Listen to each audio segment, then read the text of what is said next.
అయినను నీ నోటి నిండా ఆయన నవ్వు ఉంచుతాడు. నీ నోటి నిండా ఆయన నవ్వు ఉంచుతాడు. గుర్తుపెట్టుకోండి, దేవుడు పెట్టే నవ్వు ఆనందకరమైనది, ఆరోగ్యకరమైనది. కొంతమంది ప్రతిదానికి నవ్వుతారు కదా, దీన్ని ఏమంటారంటే వ్యసనం అంటారు. ఏమంటారు చెప్పండి? వ్యసనం అంటే ఏంటి? అలవాటు. అంటే ఏమున్నా లేకపోయినా అలవాటుకు నవ్వుతారట. చదవండి వాక్యాన్ని మీరు, అదొక జబ్బు. సామెతల గ్రంథం 14వ అధ్యాయం 13వ వచనం. సామెతల గ్రంథం 14:13 చూడండి. ఒకడు నవ్వుచుండినను హృదయమున దుఃఖముండవచ్చు, సంతోషము తుదకు వ్యసనమగునుచ్చా. దేవుని లేఖన ప్రకారం ఒకడు నవ్వుతున్నా హృదయములో దుఃఖం ఉంటుంది. చాలామంది పైకి నవ్వుతూ మాట్లాడతారు కానీ హృదయములో ఎంత దుఃఖం ఉంటుందో. పూర్వము ఉత్తరాలు ఉండే కదా, ఉత్తరం నేను రాశాను, మా బంధువులు కన్నవాళ్ళు సార్ చెయ్యత్తండి.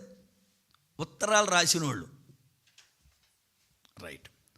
ఉత్తరం రాసేటప్పుడు ఏమని మాట్లాడతారంటే, ఏంటి, ప్రియమైన అన్నయ్యకు, లేకపోతే చెల్లికి, తల్లిదండ్రులకి, లేకపోతే భార్యకు, భర్తకు నేను క్షేమం, మీరు క్షేమంగా ఉన్నారా అని మొదలెడతారు.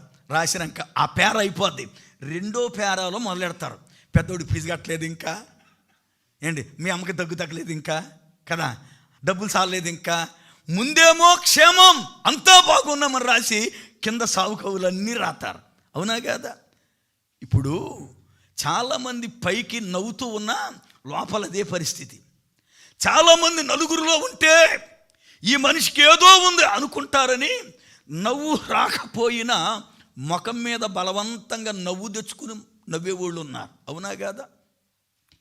బలవంతంగా నవ్వు తెచ్చుకొని నవ్వేవాళ్ళు ఉన్నారు.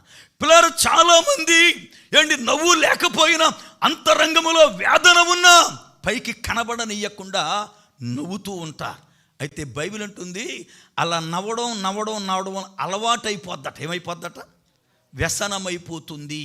వ్యసనము. అందుకే వ్యసనం అవ్వకూడదు. నవ్వు వ్యసనం అవ్వకూడదు. అవసరమైనప్పుడు నవ్వాలి, మిగతా టైంలో కాముగా ఉండాలి. దేవునికి స్తోత్రం, హల్లెలూయా. నవ్వు పిల్లారా వ్యసనం అవ్వకూడదు.